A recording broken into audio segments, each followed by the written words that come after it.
ॐ भूर्भुवः स्वः तत्सवितुर्वरेण्यं भर्गो देवस्य धीमहि धियो यो नः प्रचोदयात्। ॐ भूर्भुवः स्वः तत्सवितुर्वरेण्यं भर्गो देवस्य धीमहि धियो यो नः प्रचोदयात्। तूने हमें उत्पन्न किया, पालन कर रहा है तू। तुझसे ही पाते प्राण हम, दुखियों के कष्ट हरता है तू। तेरा महान तेज है, छाया हुआ सभी स्थान। सृष्टि की वस्तु वस्तु में हो रहा है विद्यमान। तेरा ही धरते ध्यान हम, मांगते तेरी दया। ईश्वर हमारी बुद्धि को श्रेष्ठ मार्ग पर चला। ओम भूर्भुवः स्वः तत्सवितुर्वरेण्यं भर्गो देवस्य धीमहि धियो यो नः प्रचोदयात्। ओम ओम ओम। सभी का स्वागत और धन्यवाद। आर्य केंद्रीय सभा नगर निगम क्षेत्र फरीदाबाद के साप्ताहिक सत्संग में, जो कि प्रत्येक शुक्रवार शाम 4 बजे से 5:30 बजे तक होता है, आप सभी लोग इस कार्यक्रम के साथ में नियमित रूप से जुड़ते हैं। सभी का कार्यक्रम में जुड़ने के लिए बहुत बहुत धन्यवाद, स्वागत, अभिनंदन। आइए आज भजनों की श्रृंखला को प्रारंभ करें और उसके पश्चात आज विशेष रूप से उद्बोधन उषा मलिक जी का होगा। तो बहुत सुंदर सरल भाषा में हमें प्रवचन आज का सुनने के लिए मिलेगा। तो आइए भजनों की श्रृंखला में सर्वप्रथम मेरी प्रार्थना आदरणीय सुलोचना जी सेथरी जनकपुरी दिल्ली से जुड़ी हुई हैं। तो सुलोचना जी अपना माइक ऑन करें और एक भजन आदरणीय सुलोचना जी आप सुनाइए, और इसके पश्चात रजनी पिपलानी जी कृपया तैयार हैं।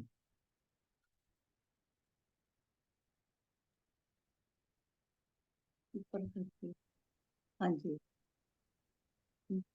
नमस्ते जी, सभी को सादर नमस्ते। प्रभु भक्ति का ही भजन बोल रही हूँ। ओ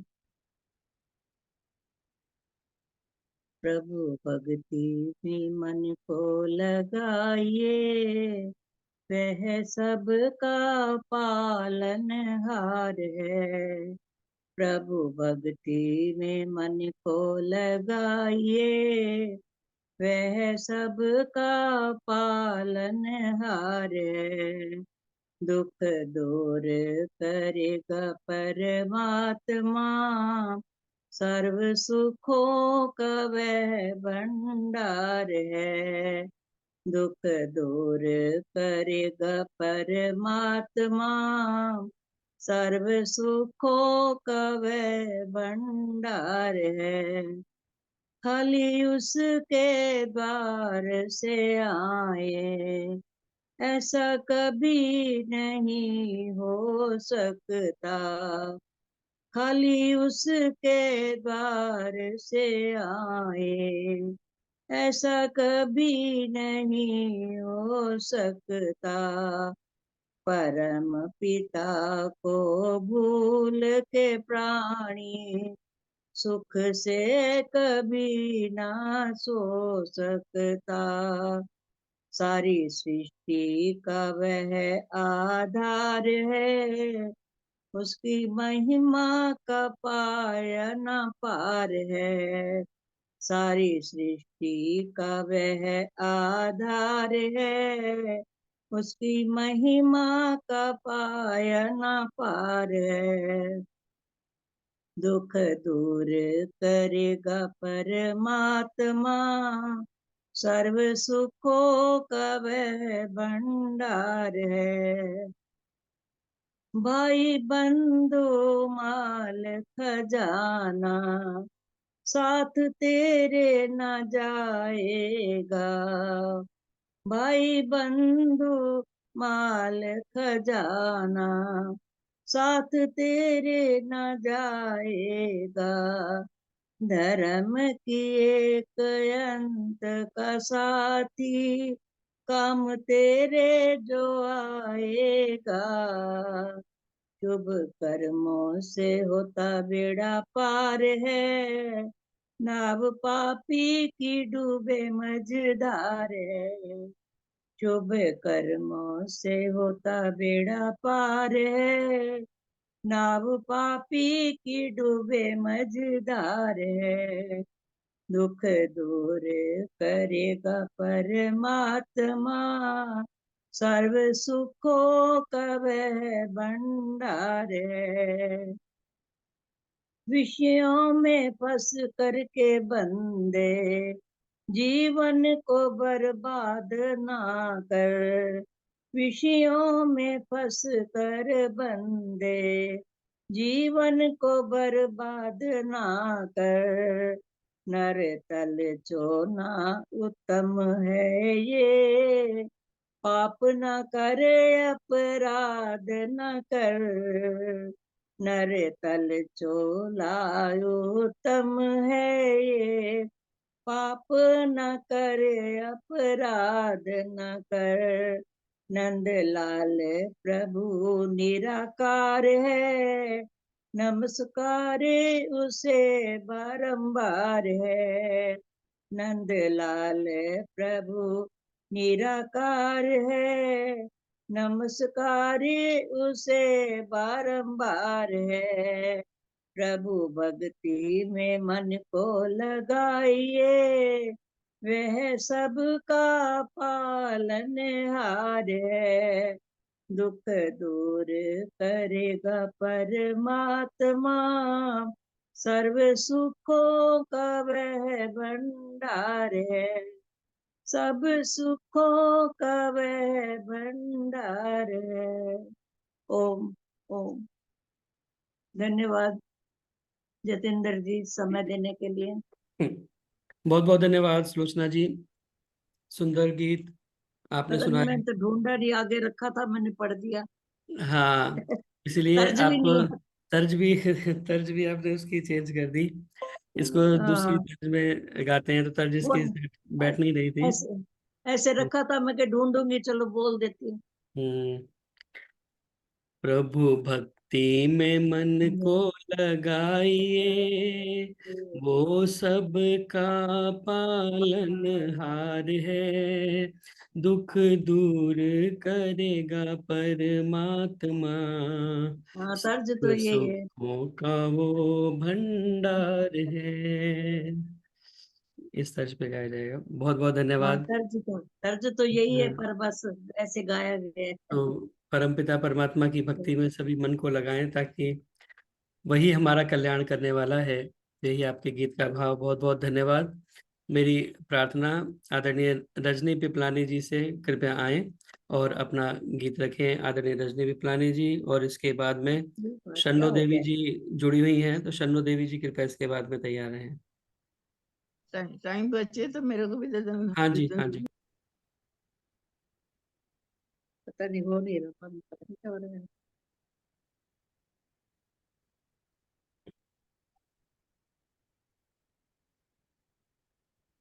रजनी पिपलानी जी बोले कृपया। आपका माइक ऑन कर लीजिए। हाँ, आप ठीक है, बोलिए, ठीक है। मेरा बंद नहीं हो रहा, पता नहीं। मैंने बंद करके रख दिया था। भूल गई। सभी बहन भाइयों को सादर नमस्ते।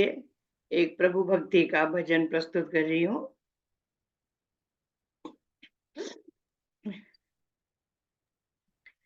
सानू लगन लगा दे, तेरा नाम जपिए, सानू लगन लगा दे तेरा नाम जपिए, दिन रात जपिए सुबह शाम जपिए, सानू लगन लगा दे तेरा नाम जपिए।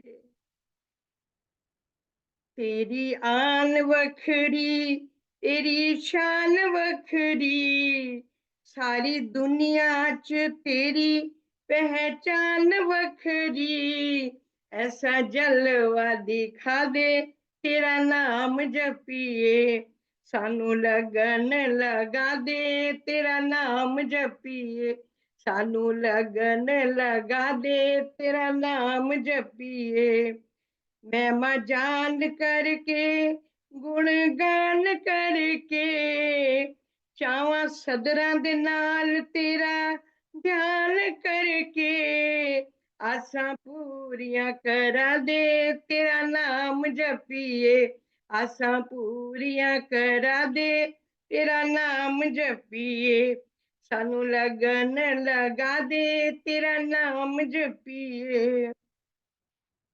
भावें कोल वसदा भावें दूर वसदा, हर वेले साडे दिलां च जरूर वसदा, पर्दे दिलां दे हटा दे तेरा नाम जपिए, सानू लगन लगा दे तेरा नाम जपिए।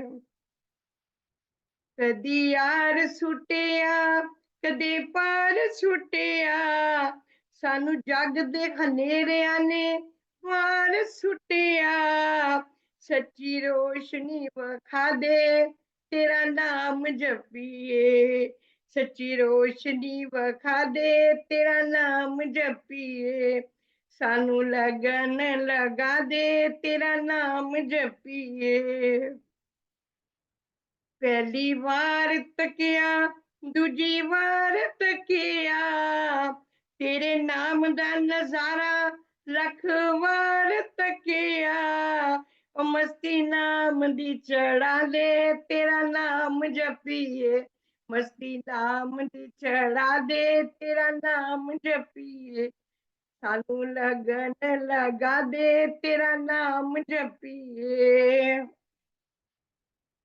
भगती नाम रंग दे सुबे लाल रंग दे, भगती नाम रंग दे सुबे लाल रंग दे, गूढ़े प्यार वाले रंगां च ख्याल रंग दे, पथिक भावना जगा दे तेरा नाम जपिए, पथिक भावना जगा दे तेरा नाम जपिए, सानू लगन लगा दे तेरा नाम जपिए, सानू लगन लगा दे तेरा नाम जपिए। ओम। धन्यवाद जतिंदर जी समय देने के लिए, धन्यवाद। बहुत बहुत धन्यवाद आदरणीय रजनी पिपलानी जी। पथिक जी का बहुत सुंदर गीत आपने सुनाया, सानू लगन लगा दे तेरा नाम जपिए, और उस परमपिता परमात्मा की नाम की लगन हमारे मन में भी लग जाए, ऐसी परमपिता परमात्मा से गीत के माध्यम से पथिक जी ने प्रार्थना की है कि हम उस परमपिता परमात्मा के नाम को जपते रहें, ऐसी लगन हमारे अंदर लग जाए, और जब ऐसी लगन लग जाएगी तो निश्चित रूप से हमारा कल्याण हो सकता है। उस परमपिता परमात्मा का निज नाम मुख्य नाम ओम, और उसी का नाम का जप हम सदैव करते रहें। तस्य वाचक प्रणव, उस परमपिता परमात्मा का वाचक नाम प्रणव है, और उसका भी हम हमेशा अर्थ की भावना के साथ में जाप करते रहें। तज्जपस तदर्थ भावनम ओम प्रतिष्ठ, यजुर्वेद कहता है कि हम ओम में प्रतिष्ठ हो जाएं, इस प्रकार हो जाएं कि हर समय श्वास प्रश्वास के साथ में उसकी लगन हमारे मन में लगी रहे, और ओम का जो जो नाद है, ओम नाम है जो हमारे हमेशा सांस और प्रश्वास के साथ में चलता रहे, ऐसा स्वाभाविक हमारा जो है भाव बन जाए। तो बहुत बहुत धन्यवाद, इस प्रकार की सुंदर प्रार्थना आपने गीत के माध्यम से की, बहुत बहुत धन्यवाद। धन्यवाद। आइए, मेरी प्रार्थना आदरणीय शन्नो देवी जी हमारे साथ में जुड़ी हैं, अगर सुन रही है, मैं देख रहा हूँ शायद अभी बैठी नहीं है सीट पर, आ गई। तो शन्नो देवी जी एक गीत सुनाएंगी और उसके बाद में माता राज लूथरा जी कृपया अपने गीत के साथ में तैयार रहेंगी। आज आदर्श सहगल जी भी जुड़ी हुई हैं, तो एक गीत के लिए वो भी उसके बाद में तैयार रहे हैं जी। शन्नो देवी जी, आपका माइक ऑन नहीं है, माइक ऑन कर लीजिए।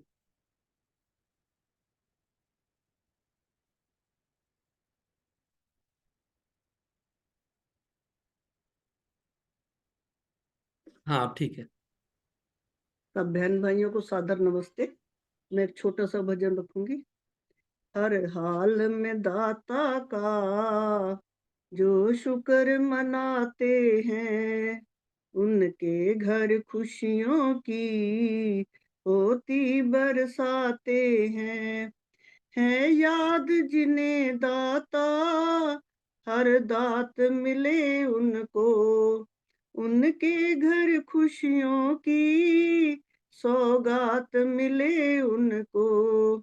सुख पाकर भी दुख में वो नहीं घबराते हैं, हर हाल में दाता का जो शुक्र मनाते हैं, उनके घर खुशियों की होती बरसाते हैं। ज्यादा में शुक्र कीजिए, थोड़े में सब्र कीजिए, फिर उसकी रहमत को दामन में भर लीजिए। ये बातें जो माने वो ही सुख पाते हैं, हर हाल में दाता का जो शुक्र मनाते हैं, उनके घर खुशियों की होती बरसाते हैं। हर सुख देने वाले दाता को ना भूलें, सत्संग की खुशियों के झूले में वो झूले। आदर्श जो वेदों का इस मन में बसाते हैं, हर हाल में दाता का जो शुक्र मनाते हैं, उनके घर खुशियों की होती बरसाते हैं। बहुत बहुत धन्यवाद आपका समय देने का। बहुत बहुत धन्यवाद शन्नो देवी जी, बहुत सुंदर गीत आपने सुनाया। हर हाल में दाता का जो शुक्र मनाते हैं, जैसी भी हाल हो, चाहे खुश हो चाहे गमी हो, चाहे कोई दुख आए चाहे कोई सुख आए, परमपिता परमात्मा का हर हाल में धन्यवाद जो करते रहते हैं, उनका वास्तव में परमपिता परमात्मा हमेशा वो खुश रहते हैं, क्योंकि उनको फिर वो शिकायत नहीं करते कि भाई मेरे साथ ऐसा हुआ तो परमात्मा ने ऐसा मेरे साथ कर दिया। हमेशा ये मान करके कि क्योंकि जो भी सुख या दुख मेरे ऊपर आया है वो मेरे ही कर्मों का फल है, तो परमात्मा का हर हाल में धन्यवाद करें कि हे ईश्वर, तूने जो दिया है वो बहुत अच्छा दिया है। क्योंकि परमात्मा हमारे कर्मों के अनुसार ही हमें सुख या दुख प्रदान करता है, लेकिन उसमें भी अच्छी बात यह है कि वो दुखों को सुखों में घोल घोल करके देता है। तो हमने एक बार शोभाराम प्रेमी जी को बुलाया था, तो उन्होंने कहा, ये शब्द उनके हैं, वो कहते हैं परमात्मा हमारे कर्मों के हिसाब से दुख तो देता है, लेकिन सुखों में घोल घोल करके देता है। तो इतने दुख एक साथ नहीं आते, एक साथ अगर सारे दुख दे दे तो वो सहन करना मुश्किल हो जाएगा। तो सुख भी देता रहता है, बीच में दुख भी देता रहता है, ताकि हम उन्हें आसानी से सहन भी कर पाते हैं, और साथ में उन दुखों को सहन करने की शक्ति भी प्रदान करता है। तो यह परमात्मा की दया है। और न्याय व्यवस्था के अनुसार तो वो कर्मों का फल देता है, लेकिन उसकी दया साथ में ये चलती है कि उन दुखों को सहन करने की शक्ति भी वो हमें प्रदान करता है। तो हर हालत में परमपिता परमात्मा का हम धन्यवाद किया करें, उसी से हमारे जीवन में हमेशा सुख बना रहेगा, हम शिकायत नहीं करेंगे, दुखी नहीं होंगे। जो दिया है वो परमपिता परमात्मा ने हमारे कर्मों के अनुसार दिया है, तो उस परमपिता परमात्मा का बहुत बहुत धन्यवाद कि जिसने हमें सबसे पहले ये सुंदर मनुष्य का शरीर दिया है। ये कितनी बड़ी उस परमपिता परमात्मा की दया हमारे ऊपर है।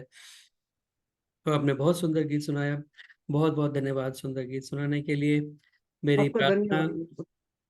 आदरणीय माता राज लूथरा जी से, कृपया आए अपना गीत रखें, और उसके पश्चात आदर्श सहगल जी कृपया तैयार रहेंगे। सबको मेरी सादर नमस्ते। जितेंद्र जी आज एक मैं भी ईश्वर बोल भक्ति का हाँ जी। भजन रख रही हूँ। ईश्वर भक्ति का ही हम परमात्मा को हर जगह ढूंढते रहते हैं, लेकिन ईश्वर हमारे बिल्कुल पास है। यही इसी को लिए हुए मेरा छोटा सा भजन प्रस्तुत कर रही हूँ।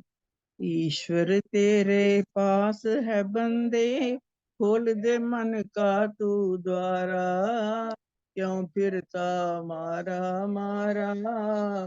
ईश्वर तेरे पास है बंदे, खोल दे मन का तू द्वारा, क्यों फिरता मारा मारा। कभी तू जाए मथुरा काशी, डेरे कहीं लगाए तू, कभी तू ढूंढे मंदिर में और मस्तक कहीं झुकाए तू। कभी तू जाए मथुरा काशी, डेरे कहीं लगाए तू, कभी तू ढूंढे मंदिर में और मस्तक कहीं झुकाए तू, फिर भी वो तुम्हें नजर न आए, ढूंढ ढूंढ कर तू हारा, क्यों फिरता मारा मारा। ईश्वर तेरे पास है बंदे, खोल दे मन का तू द्वारा, क्यों फिरता मारा मारा। पोथी मंत्र पढ़ पढ़ के बन गया तू है पंडित ज्ञानी, मन का शीशा फिर भी मैला, सूरत ना गई पहचानी। पोथी मंत्र पढ़ पढ़ के बन गया तू है पंडित ज्ञानी, मन का शीशा फिर भी मैला, सूरत ना गई पहचानी। नेक कमाई करके बंदे, मन को कर ले उजियारा, क्यों फिरता मारा मारा। ईश्वर तेरे पास है बंदे, खोल दे मन का तू द्वारा, क्यों फिरता मारा मारा। तो अंत में कहा है, भटक भटक कर ये मानव तू, समय क्यों व्यर्थ गंवाता है। प्रभु ईश्वर तेरे अंदर है, क्यों नहीं आवाज लगाता है। भटक भटक कर ये मानव तू, समय क्यों व्यर्थ गंवाता है। ईश्वर तेरे अंदर है, क्यों नहीं आवाज लगाता है। छोड़ दे कूड़ पसारे जग के, बन जा गंगा की धारा, क्यों फिरता मारा मारा। ईश्वर तेरे पास है बंदे, खोल दे मन का तू द्वारा, क्यों फिरता मारा मारा। ईश्वर तेरे पास है बंदे, खोल दे मन का तू द्वारा, क्यों फिरता मारा मारा।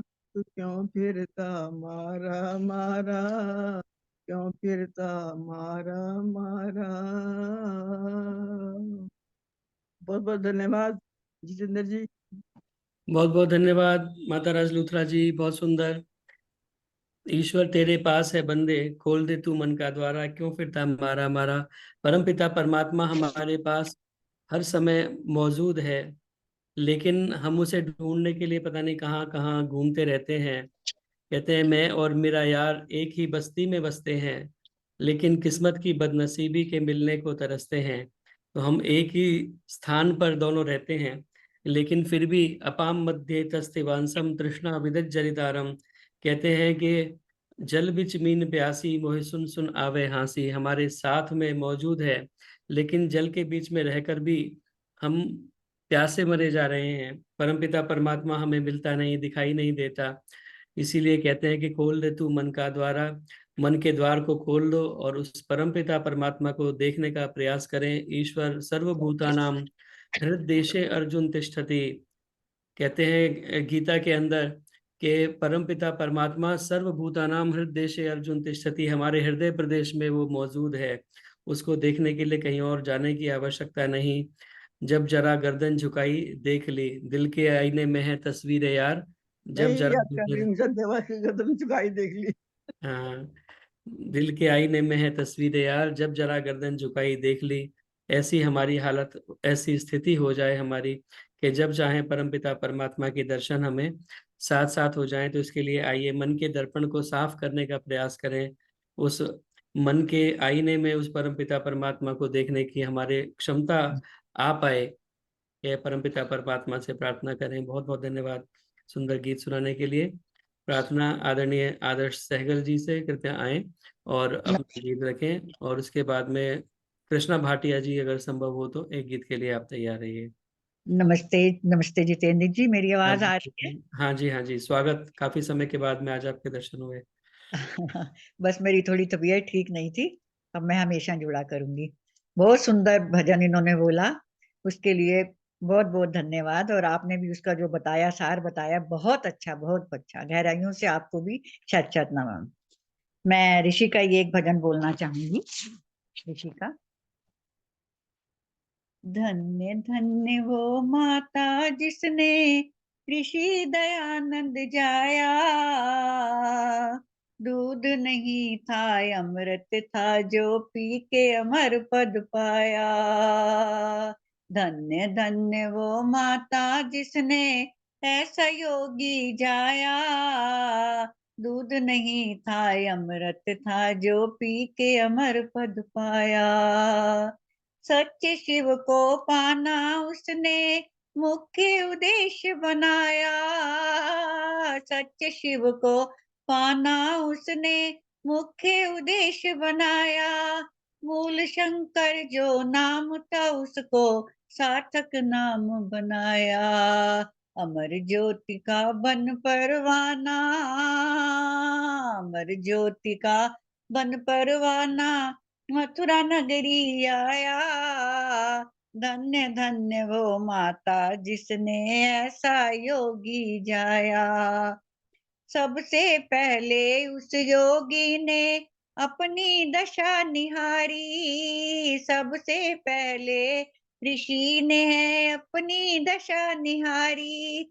ब्रह्मचर्य की महिमा समझी बन करके ब्रह्मचारी, झूठे पाखंडों से बचकर, झूठे पाखंडों से बचकर बने सत्य व्रतधारी।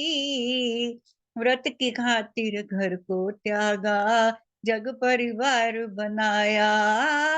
व्रत की खातिर घर को त्यागा, जग परिवार बनाया।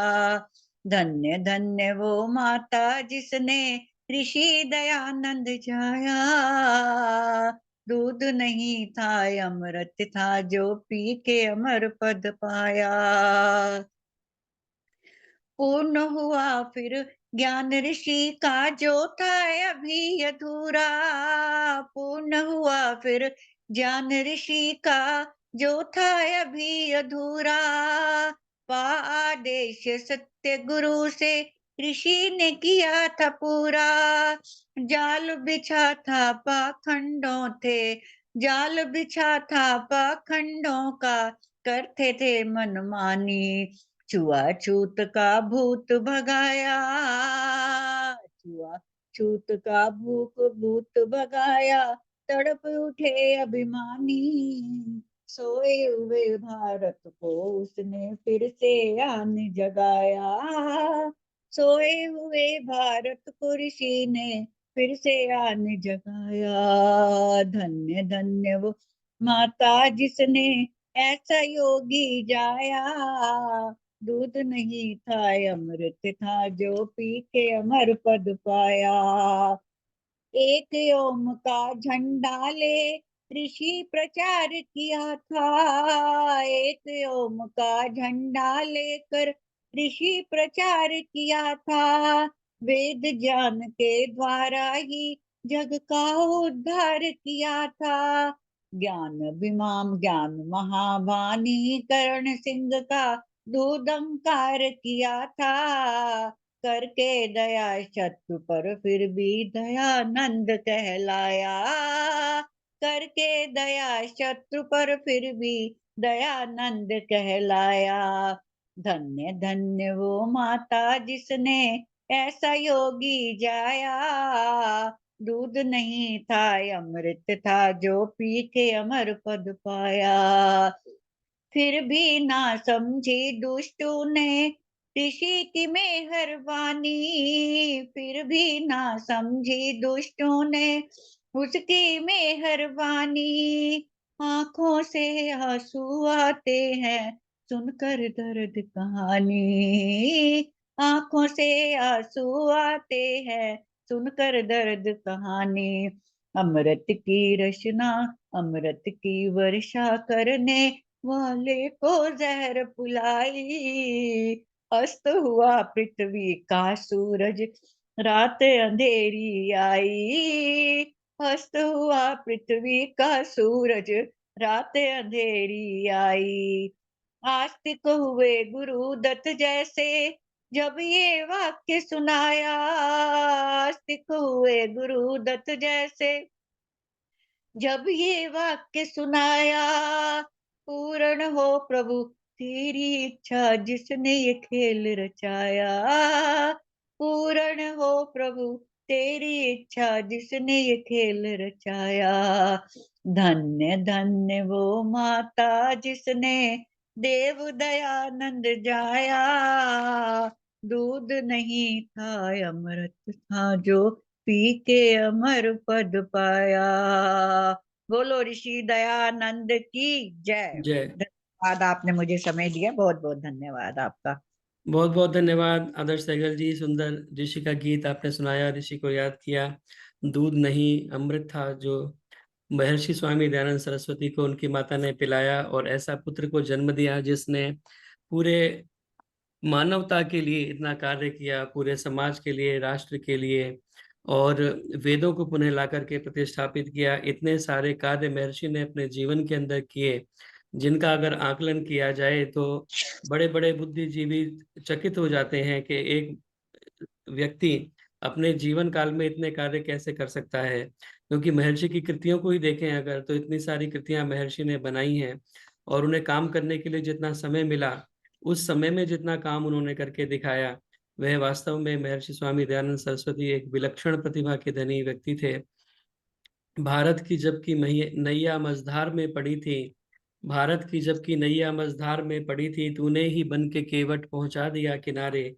हमको पिलाया अमृत खुद जहर पी गया तू, तूने हमारी खातिर सब कष्ट थे सहारे। कातिल को अपने स्वामी जीवन का दान देकर, तेरी जान के भी दुश्मन तुझे जान से थे प्यारे। तू वो दिया था जिसने लाखों दिए जलाए, दी रोशनी पथिक घर जगमगाए सारे। दी रोशनी पथिक घर जगमगाए सारे। उस महर्षि स्वामी दयानंद सरस्वती के जितने एहसान हम माने उतना कम है, क्योंकि उस ऋषि ने बहुत कुछ हम सभी के लिए किया है। बहुत बहुत धन्यवाद सुंदर गीत सुनाने के लिए। मेरी प्रार्थना आदरणीय कृष्णा भाटिया जी एक गीत रखें, और उसके बाद में कौशल्या अरोड़ा जी कृपया तैयार रहें।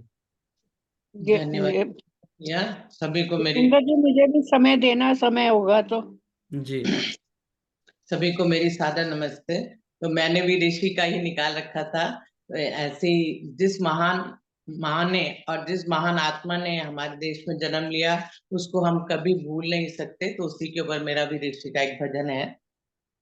भूलेंगे नहीं बरसों ऋषि राज तेरा नाम, भूलेंगे नहीं बरसों ऋषि राज तेरा नाम। जिसने भी तुझे समझा, वो तो हो गया दीवाना। भूलेंगे नहीं बरसों ऋषि राज तेरा नाम। पितु मात सखा बंधु परिवार विसारा था, सुख संपदा वैभव से कर लिया किनारा था। पाऊंगा महेश्वर को प्रण मन में यही ठाना, भूलेंगे नहीं बरसों ऋषिराज तेरा आना। गौ विधवा नाथों का उद्धार किया तूने, गौ विधवा नाथों का उद्धार किया तूने। दीनों दलितों दुखियों से प्यार किया तूने, समझा था यहाँ सदियों हमने जिन्हें बेगाना, भूलेंगे नहीं बरसों ऋषिराज तेरा नाम। तेरे ही तपोबल से गुलशन आबाद हुआ, बरसों की गुलामी से भारत आजाद हुआ। लहराया चमन फिर से जो था कभी वीराना, भूलेंगे नहीं बरसों ऋषिराज तेरा नाम।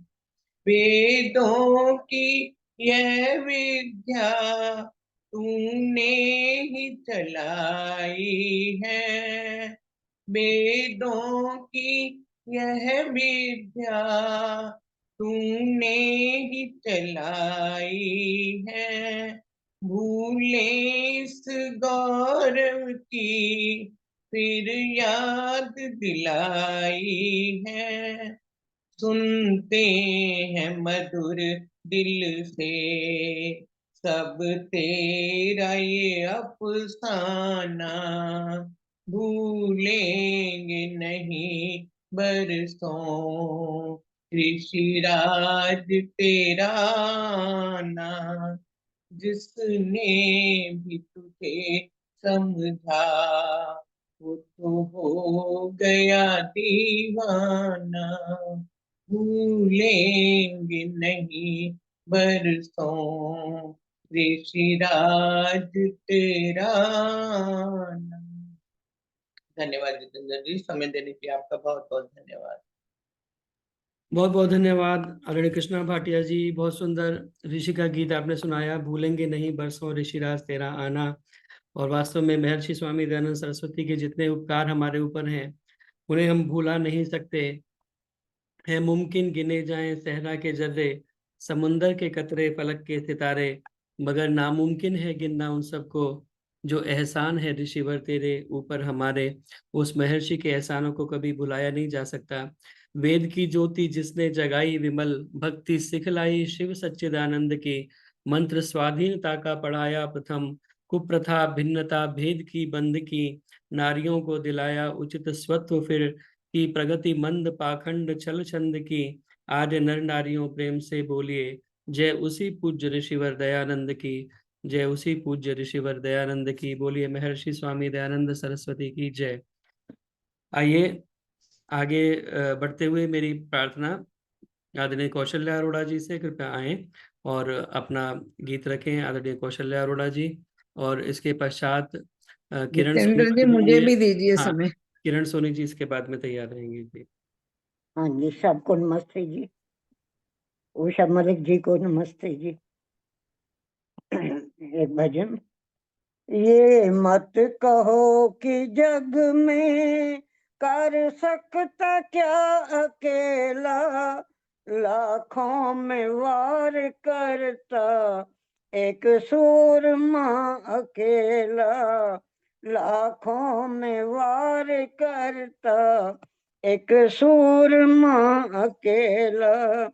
आकाश में करोड़ों तारे हैं टिमटिमाते, अंधकार जग का हरता एक चंद्रमा अकेला, ये मत कहो कि जग में कर सकता क्या अकेला, लाखों में वार करता एक सूरमा अकेला। लोहे की पटरियों पर होते अनेक डिब्बे, लेकिन सभी को इंजन है खींचता अकेला। ये मत कहो कि जग में होते हैं ओखली में अनगिनत धान के कण, लेकिन सभी को मूसल दल डालता अकेला। ये मत कहो कि जग में कर सकता क्या अकेला, लाखों में वार करता एक सूरमा अकेला। एक रोज शाहजहां के दरबार में अमर सिंह अपनी कटार का बल दिखला गया अकेला।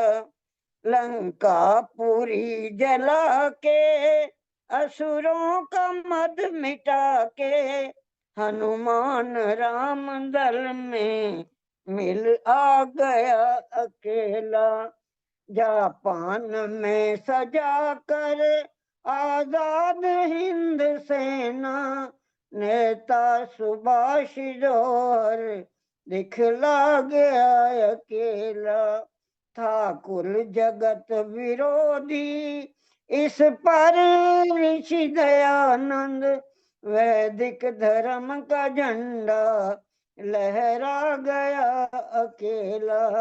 ये मत कहो कि जग में कर सकता क्या अकेला, लाखों में वार करता एक सूरमा अकेला।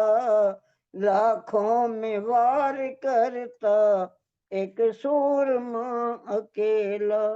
धन्यवाद जी समय देने के लिए। बहुत बहुत धन्यवाद कौशल्या अरोड़ा जी, बहुत सुंदर प्रेरणादायक भजन आपने सुनाया।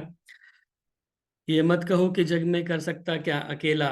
कई बार हम ये सोच लेते हैं कि एक अकेला मैं क्या कर पाऊंगा, लेकिन कहते हैं कि एक अकेला बहुत कुछ कर सकता है अगर करने पे आए तो। और बहुत सारे उदाहरण गीत के माध्यम से दिए गए, कुछ जड़ जगत के भी दिए गए, कुछ चेतन जगत के भी दिए गए।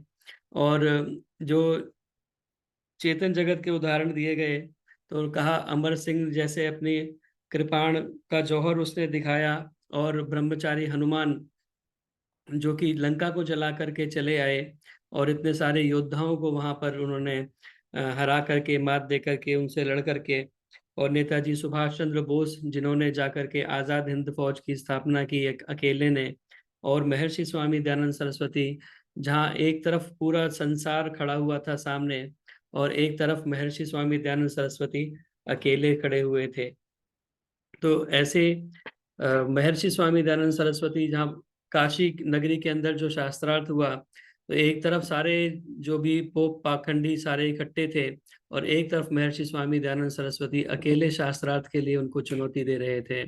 हुआ चमत्कृत विश्व, अरे यह कौन वीरवर सन्यासी। हुआ चमत्कृत विश्व अरे यह कौन वीरवर सन्यासी, किसकी भीषण हुंकारों से गूंज उठी मथुरा काशी। यह किसका गर्जन तर्जन है, कौन उगलता व्याला है, किसकी श्वासों से निकलती आज धधकती ज्वाला है। उस महर्षि की हुंकार को सुनकर के सारे पोप पाखंडी सारे वो फीके पड़ गए। तो ऐसे ही महर्षि स्वामी दयानंद सरस्वती के हम शिष्य हैं। तो आइए एक एक अपनी अपनी जगह पर इतना काम करने का प्रयास करें कि हमें एक अलग पहचान मिल पाए। एक अपने आप को जितना भी हमारी सामर्थ्य है, हम ये नहीं कहते कि भाई आप सूरज के समान प्रकाश कर सकें, लेकिन एक दीपक के समान तो हम सभी कार्य कर ही सकते हैं। तो अपने आसपास जितना भी अंधकार है, अविद्या है, उसको दूर करने का प्रयास करें। बहुत बहुत धन्यवाद आदरणीय कौशल्या अरोड़ा जी। मेरी प्रार्थना किरण सोनी जी से कृपया आएं और अपना गीत रखें, और इसके बाद में सुनीता चौहान जी कृपया तैयार रहेंगी।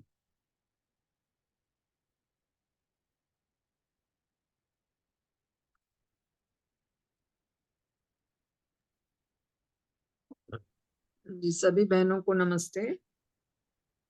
मैं एक प्रभु भजन प्रस्तुत कर रही हूँ। मांग बंदे मांग उस भगवान से, मांग बंदे मांग उस भगवान से, क्या मिलेगा मांग कर इंसान से, मांग बंदे मांग उस भगवान से,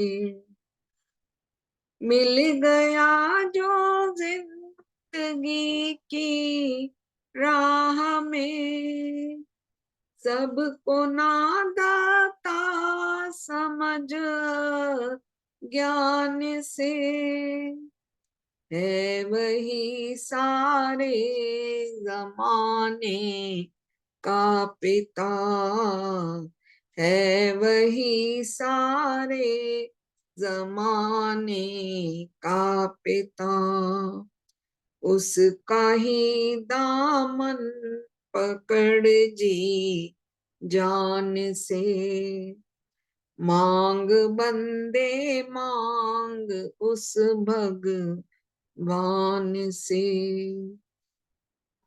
ले बना साथी सखाओं का सखा, ले बना साथी सखाओं का सखा, फिर तुझे डर खौफ क्या तूफान से, देख ले घर में बैठा है कोई, मिल जरा एक बार उसमें है मान से, देख ले घर में बैठा है कोई, मिल जरा एक बार उस मेहमान से, मांग बंदे मांग उस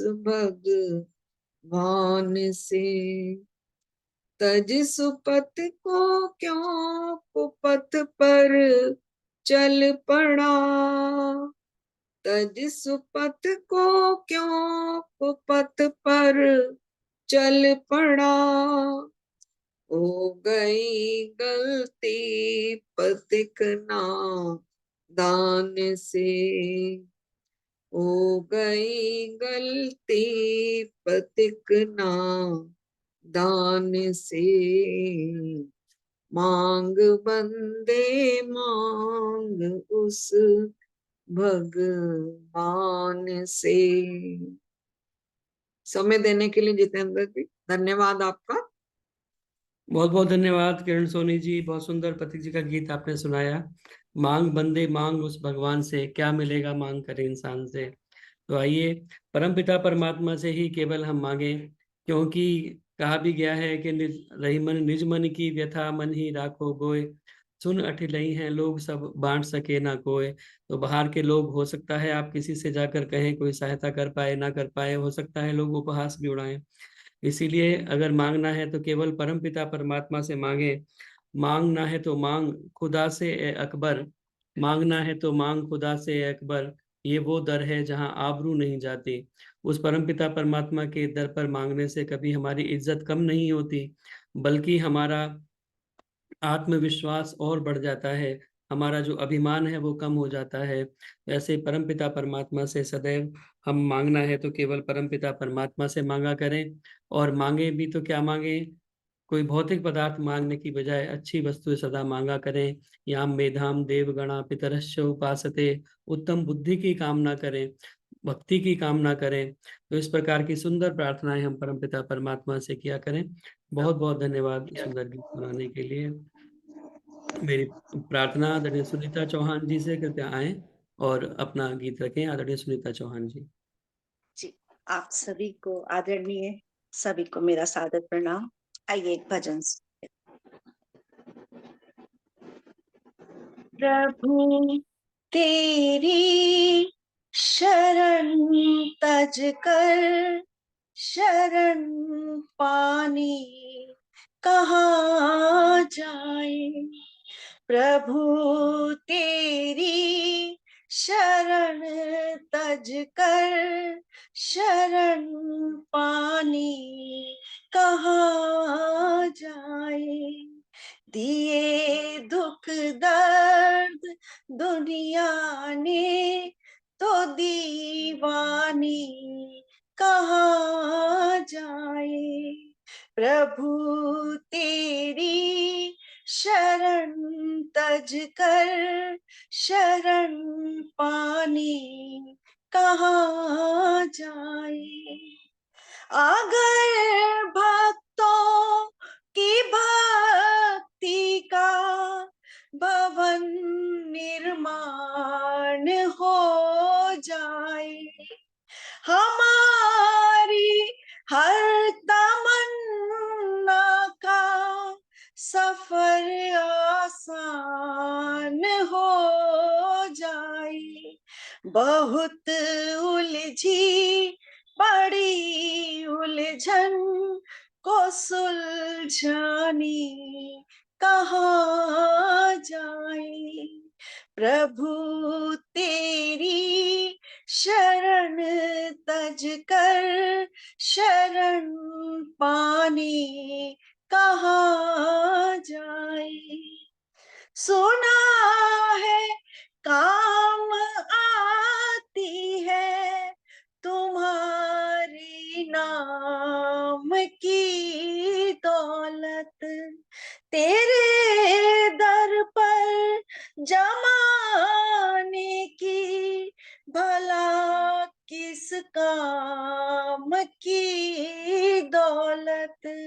मिले मस्ती तेरे दर पर तो मस्तानी कहाँ जाए। प्रभु तेरी शरण तज कर शरण पानी कहाँ जाए। जहाँ पर फूल हंसता है वहाँ भंवरे भी आते हैं। जहाँ दिलबर बसे उनका वही वो दिल लगाते हैं। क्षमा जलती हो महफिल में तो परवानी कहाँ जाए। प्रभु तेरी शरण तज कर शरण पानी कहाँ जाए। यही है आखिरी मंजिल, यही असली ठिकाना है। यही है देवघर अपना, यही मंदिर सुहाना है। पथिक तेरे उपासक है, भजन गाने कहाँ जाए। प्रभु तेरी शरण तज कर शरण पानी कहाँ जाए। दिए दुख दर्द दुनिया ने तो दीवानी कहाँ जाए। ओम जी ओम। समय देने के लिए बहुत बहुत धन्यवाद। बहुत बहुत धन्यवाद आदरणीय सुनीता चौहान जी, बहुत सुंदर पथिक जी का गीत आपने सुनाया। प्रभु तेरी शरण तजकर शरण पाने कहाँ जाएं। और वही बात जो हम पिछले गीत में भी बोल रहे थे कि मांगना है तो मांग खुदा से अकबर, ये वो दर है जहाँ आबरू नहीं जाती। तो कहीं और जाने की बजाय परमपिता परमात्मा से ही हम सदा मांगा करें, क्योंकि वही हमेशा हमारे अंग संग विराजमान भी है और सर्वशक्तिमान है। सामर्थ्य की कहीं ना कहीं कमी रह सकती है, हम किसी और से मांगे, लेकिन परमपिता परमात्मा सर्व सामर्थ्यवान है। इसीलिए परमपिता परमात्मा से ही सदैव हम मांगा करें। और पूर्ण पुरुषार्थ के पश्चात, क्योंकि प्रार्थना भी कहते हैं तभी सफल होती है, प्रार्थना भी वही होती है कि हम पूर्ण पुरुषार्थ के उपरांत अपने से अधिक सहायता, अधिक सामर्थ्य वाले से सहायता की याचना करें, वही प्रार्थना कहलाती है। तो हमेशा अपना पूर्ण पुरुषार्थ करने के पश्चात परमपिता परमात्मा से सहाय की प्रार्थना किया करें। बहुत बहुत धन्यवाद सुंदर भजन सुनाने के लिए। आइए अब आगे समय आज्ञा नहीं देता कि भजनों की श्रृंखला को हम आगे बढ़ा पाएं। तो जिनका भी क्रम आज भजन का रह गया, प्रयास करेंगे आगे पुनः आप सभी के भजनों को हम श्रवण करें। एक बार पुनः आप सभी का स्वागत और धन्यवाद आर्य केंद्रीय सभा नगर निगम क्षेत्र फरीदाबाद के इस सरल सत्संग में, जो कि प्रत्येक शुक्रवार शाम 4 बजे से 5:30 बजे तक होता है। आप बहुत सारे गणमान्य लोग इस कार्यक्रम के साथ में जुड़े हुए हैं, सभी का बहुत बहुत स्वागत, बहुत बहुत धन्यवाद। यह कार्यक्रम फेसबुक पर भी लाइव चलता है। आर्य केंद्रीय सभा के फेसबुक पेज पर जाकर आप कार्यक्रम को देख सकते हैं, बाद में भी वहां पर उपलब्ध रहता है। लाइक करें, कमेंट करें, शेयर करें, ताकि अधिक से अधिक लोगों तक यह कार्यक्रम पहुंच सके। स्वेच्छानुसार दान देने के लिए मेरा मोबाइल नंबर है, इस पर फोन पे, पेटीएम, यूपीआई इत्यादि के माध्यम से आप अपना सात्विक दान भेज सकते हैं। इस बीच में आदरणीय किरण गांधी जी ने सेक्टर 15 फरीदाबाद से 2100 रुपये भेजे और 1100 रुपये कौशल्या अरोड़ा जी की तरफ से प्राप्त हुए, उनका बहुत बहुत धन्यवाद। आइए मैं स्वागत करना चाहता हूँ, मध्य में उपस्थित हैं आदरणीय उषा मलिक जी। आप उनके प्रवचन को सुनते रहते हैं, बहुत ही स्वाध्यायशीला और बहुत सरल भाषा में विचारों को प्रस्तुत करती हैं, और जब भी हमें आवश्यकता होती है तो वो अपना समय हमें प्रदान करती हैं। तो उनका बहुत बहुत धन्यवाद कार्यक्रम के साथ जुड़ने के लिए। और आज का जो विषय है वह है दैवीय संपत्ति। तो दैवीय संपत्ति की चर्चा गीता के अंदर की गई है, तो संभवतः उसी को थोड़ा सा आप उसके ऊपर प्रकाश डालेंगे। तो मेरी आपसे प्रार्थना कि आप इस विषय के अंतर्गत अपने विचारों को हमसे साझा करें, ताकि सभी का मार्गदर्शन हो। आदरणीय उषा मलिक जी। ओम। यो भूतं च भव्यं च सर्वं यच्चाधितिष्ठति स्वर्यस्य च केवलं तस्मै ज्येष्ठाय ब्रह्मणे नमः। ब्रह्मणे नमः। ब्रह्मणे नमः।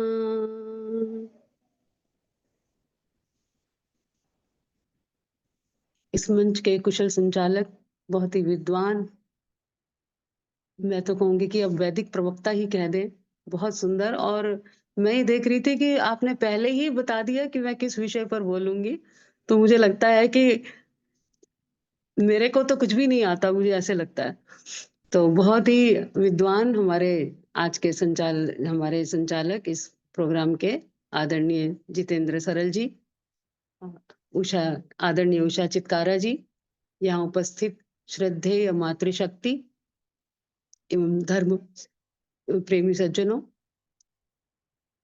बिल्कुल सही है। आज इन्होंने बताया कि मैं गीता के 16वें अध्याय में जो दैवीय संपत्ति है उसी के बारे में थोड़ा सा बताऊंगी, क्योंकि मुझे थोड़ी सी इच्छा होती है कि मैं जब भी कुछ जान लेती हूँ तो मुझे लगता है कि मैं सबके साथ उसको बांटूं उस विषय को।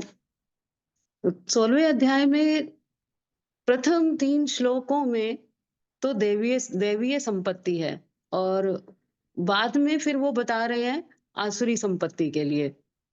तो जो दैवीय संपत्ति है वो किस तरह से हमारे लिए मार्ग प्रशस्त करती है मोक्ष के लिए, और जो आसुरी संपत्ति है वो कैसे हमारा अधोपतन करती है, वो 16वें अध्याय में बताया है। कृष्ण जी ने अर्जुन को बताते हुए समझा रहे हैं वो। तो जो प्रथम 3 श्लोक हैं उनमें ही 26 प्रकार की जो गुण विशेष होते हैं किसी व्यक्ति के अंदर, वो अगर किसी के अंदर हैं, तो उसके लिए उन्होंने कहा है कि दैवीय संपत्ति से वो व्यक्ति युक्त होता है।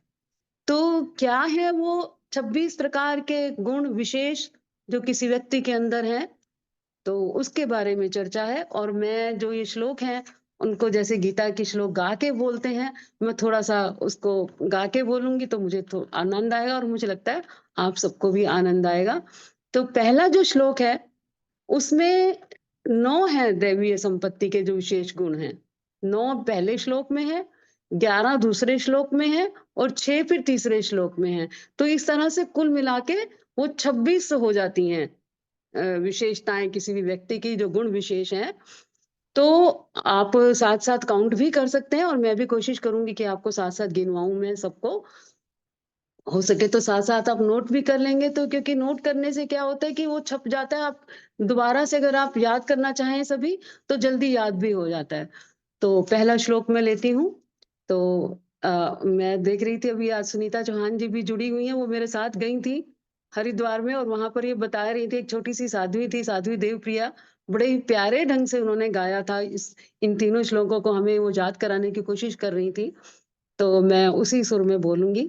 तो पहला श्लोक है, अभयं सत्व संशुद्धिर्, अभयं सत्व संशुद्धिर्, ज्ञान योग व्यवस्थिति, ज्ञान योग व्यवस्थिति, दानं दमश्च यज्ञश्च, दानं दमश्च यज्ञश्च, स्वाध्यायस्तप आर्जवम्, स्वाध्यायस्तप आर्जवम्।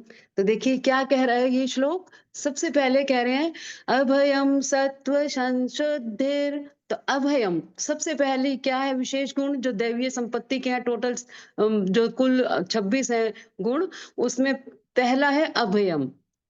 कि अभयम क्या है?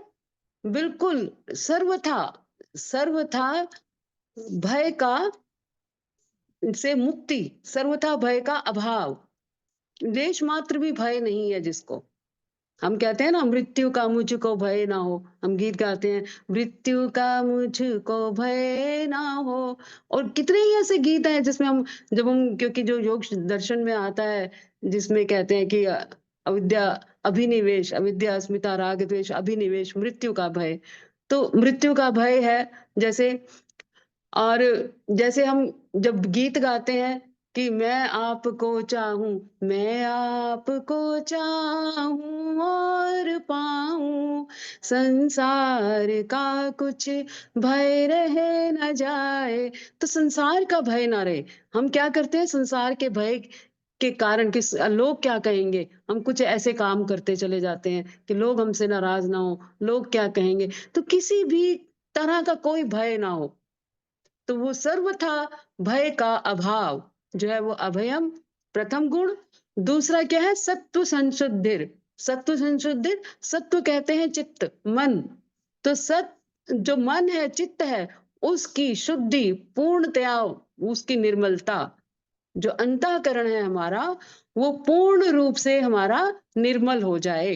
तो जिसका मन पूर्ण रूप से निर्मल है, जिसका अंतःकरण पूर्ण रूप से निर्मल है, तो ये हो गया दूसरा गुण। और तीसरा क्या है? अभयम सत्व संशुद्धिर, ज्ञान योग व्यवस्थिति। तो ज्ञान योग व्यवस्थिति, ज्ञान कौन सा ज्ञान? तत्व ज्ञान। तो तत्व ज्ञान प्राप्त करने के लिए ध्यान योग में दृढ़ स्थिति, तो ज्ञान योग व्यवस्थिति। तत्व ज्ञान को प्राप्त करने के लिए ध्यान योग में जो दृढ़ स्थिति है, उसमें जो व्यवस्थित हो जाना है, वो है ज्ञान योग व्यवस्थिति। तो 3 हो गए इसमें, अभयम, सत्व संशुद्धि और ज्ञान योग व्यवस्थिति। 3 हो गए ऊपर पहली लाइन में। दूसरी पंक्ति में क्या है? दानं दमश्च यज्ञश्च। दान, अभी आप कह रहे थे सात्विक दान। एक होता है हम कि अपने स्वार्थ के लिए किसी को देते हैं कि हमारा इससे भला हो जाएगा, वो क्या है? हमारा सकाम होता है जो भी हम करते हैं। तो यहाँ है कि बिना किसी हमारे प्रयोजन से, हम सिर्फ किसी की सहायता के लिए जब हम दान देते हैं, और उसका एक उद्देश्य होता है हमारा, एक सात्विक उद्देश्य होता है हमारा, धर्म के प्रचार के लिए देते हैं या किसी की सहायता के लिए देते हैं दान। एक पात्र जो होता है उसको, अपात्र को नहीं, पात्र को दान देते हैं, तो वो क्या, सात्विक दान। तो सात्विक दान चौथा गुण हो गया। फिर दमश्च, दमश्च क्या है, दम, दम क्या है, इंद्रियों का संयम। तो इंद्रियों का संयम है जिसके अंदर। और फिर आ गया यज्ञश्च, यज्ञ भी करता है वो, अग्निहोत्र करता है वो। और यज्ञ के अंदर गीता में बहुत विस्तार से कहा है, वो मात्र यज्ञ तक, अग्निहोत्र तक ही सीमित नहीं है। यज्ञ का अर्थ क्या करना है, बड़ों का सत्कार करना है, परोपकार के कार्य करने हैं, जितने भी श्रेष्ठ कर्म है वो यज्ञ के अंतर्गत आते हैं। तो दानम दमश्च यज्ञश्च, दान, दम और यज्ञ, ये तीन आ गए इसमें अगली पंक्ति में। फिर स्वाध्याय, स्वाध्याय तप आर्जवम। स्वाध्याय हम सभी जानते हैं कि वेद और शास्त्रों का पठन पाठन, वेद और शास्त्रों का पठन पाठन, स्वयं का अवलोकन कि हम कहीं कोई गलती तो नहीं करते, और ओम का जप, ईश्वर का गुणगान, विद्वानों का संग। तो स्वाध्याय में सब आ जाएगा कि हम किस तरह से अपने ज्ञान को की वृद्धि करते हैं स्वाध्याय के माध्यम से। तो स्वाध्याय तप, तप क्या है, तप एक तो द्वंद्व को सहन करना है, धूप, गर्मी, सर्दी, भूख, प्यास, मान, अपमान, इन द्वंद्वों को सहन करना तप है। और गीता में तप के लिए एक बात कही कि स्वधर्म के पालन के लिए कष्ट को सहन करना। अब स्वधर्म क्या है, जो भी दायित्व हमारे को मिला है, सामाजिक दायित्व, ईश्वर की ओर से जो भी दायित्व हमें मिला है, उस दायित्व को, उस स्वधर्म को पालन करने के लिए कष्ट को सहन करना, ताकि हम उस उत्तरदायित्व को पूर्ण रूप से हम निभा सकें। तो कष्ट भी आए तो उनको सहन करना, ये होता है तप। तो स्वाध्याय तप आर्जवम, आर्जवम क्या है, आर्जवम है मन की सरलता। कि मन और इन जो इंद्रियां हैं शरीर के समस्त हमारे अंगों को साथ में लेते हुए समग्र रूप से कहा कि मन जो है हमारा, हमारा चित्त जो है वो सरल हो, कुटिलता से रहित हो, ईमानदार हो, पाखंड से रहित हो हमारा जीवन। ऐसा क्या हो हमारा मन, हमारा चित्त, आर्जवम कहा। तो कितने हो गए, ऊपर 3 थे, दानम दमश्च यज्ञश्च, 3 और हो गए। फिर स्वाध्याय तप आर्जवम, स्वाध्याय तप और आर्जवम जो कि मन की सरलता है, कुटिलता से रहित मन हमारा सरल, बिल्कुल सहृदय, कहते हैं ना सहृदय, सरल, बिल्कुल पवित्र हृदय जिसको कहते हैं। तो उस तरह से बिल्कुल सॉफ्ट, सॉफ्ट तो नहीं है इसको, पवित्र, सॉफ्ट के लिए अलग और शब्द आएगा इसमें, मतलब हमारा हृदय जो है वो बिल्कुल एक तरह से स्वच्छ हो, बिल्कुल पारदर्शी, सरल हो, बिल्कुल बच्चे जैसे सरल होते हैं उस तरह से सरलता हो। तो ये 9 गुण प्रथम श्लोक में आए हैं। दूसरे श्लोक में क्या कह रहे हैं, दूसरे श्लोक में कहते हैं अहिंसा, सत्यम, अक्रोधस। अब 3 शब्द इसमें आ गए, अहिंसा, सत्यम, अक्रोधस, त्यागः शांतिर्पैशुनम, त्यागः शांतिर्पैशुनम, दया भूतेषु लोलुप्त्वं, दया भूतेषु लोलुप्त्वं, मार्दवं वीरचापलम, मार्दवं वीरचापलम। जितेंद्र जी ने बिल्कुल सामने रख दिए कि मेरे को याद भी ना करना पड़े, दिमाग भी ना लगाना पड़े। तो सबसे पहले क्या है इसमें, अहिंसा। अहिंसा क्या है, मन, वचन और कर्म से किसी को भी कष्ट ना देना। हम तो ये जानते हैं ना कि योग दर्शन में तो कितनी बड़ी उपलब्धि है कि अहिंसा करने से अगर पूर्ण रूप से पूर्ण प्रतिष्ठा होती है हमारे अंदर अहिंसा की, तो दूसरे प्राणियों का भी वैर का त्याग हो जाता है। अहिंसा प्रतिष्ठायाम तत्सन्निध्यो वैर त्यागा। तो ये तो बहुत बड़ी एक दैवीय संपत्ति है अगर किसी के अंदर आ जाए तो, क्योंकि अहिंसा के साथ साथ ही सत्य आदि चलते हैं। अहिंसा नहीं तो सत्य का भी कोई काम नहीं, क्योंकि अगर हमने झूठ बोल दिया तो भी तो हम किसी को कष्ट दे रहे हैं। तो अगर अहिंसा का पूर्ण रूप से पालन करना है तो सत्य व आदि तो साथ साथ पीछे पीछे चलते हैं। अहिंसा सबसे बड़ा आधार है कि हमने किसी भी तरह से किसी को कष्ट नहीं देना। मन से शुरुआत होती है हिंसा की। जब मन में विचार आता है तो वो वाणी में आ जाता है और वो फिर हमारे कर्म में भी आ जाता है। तो इसलिए पहले मन से ही शुरू नहीं करना। मन में भी भाव नहीं आना चाहिए किसी के प्रति हिंसा का। तो मन, वचन और कर्म से किसी को भी कष्ट न देना अहिंसा। सत्यम, सत्यम क्या है? यथार्थ और प्रिय भाषण। यथार्थ बिल्कुल जो वास्तविक है, यथार्थ जो बिल्कुल सत्य है, जो वास्तविक है, वो सही और प्रिय भाषण। हम कहते हैं हम तो सब साफ बोलते हैं जी, इतना कड़वा बोलेंगे। मैं ना छुपाती नहीं हूं कुछ भी, मैं कड़वा बोल देंगे, लेकिन सत्य बोलने के साथ साथ प्रिय भाषण कहा गया है, क्योंकि कटु भाषण भी फिर अहिंसा कर देता है। तो आराम से भी हम किसी को कोई बात समझा सकते हैं। इसलिए सही बात कहनी है, लेकिन प्रिय, हमारी वाणी में मिठास होनी चाहिए, मधुरता होनी चाहिए। आराम से हम समझाएं किसी को, कटु वचन न बोले हम। तो वो भी इसलिए सत्य के अंदर क्या है? प्रिय भाषण भी आवश्यक है। तो अहिंसा सत्यम अक्रोध। अक्रोध जो मेरे प्रति गलत कार्य करता है, जो मेरा अपकार करता है, उसके प्रति भी मैं क्रोध ना करूं। तो ये हो गया अक्रोध। तो अहिंसा सत्यम अक्रोध, इसमें फिर 3 आ गए। और फिर क्या है? त्यागः शांतिर्पैशुनम। त्याग हम सभी जानते हैं। त्याग क्या है? कामनाओं का त्याग और कर्तापन का त्याग। हम काम करते हैं कोई भी, मैंने किया है, वो त्याग, कर्तापन का त्याग और साथ में कामनाओं का त्याग। तो त्याग शांति ही, मन में शांति है। शांति कैसी हो? कि अंतःकरण की उपरति, अर्थात चित्त की चंचलता का अभाव। चित्त में जो चंचलता आती है उसका अभाव। बहुत मन चंचल रहता है, नर हरि चंचल है मति मेरी, भक्ति करूं कैसे तेरी।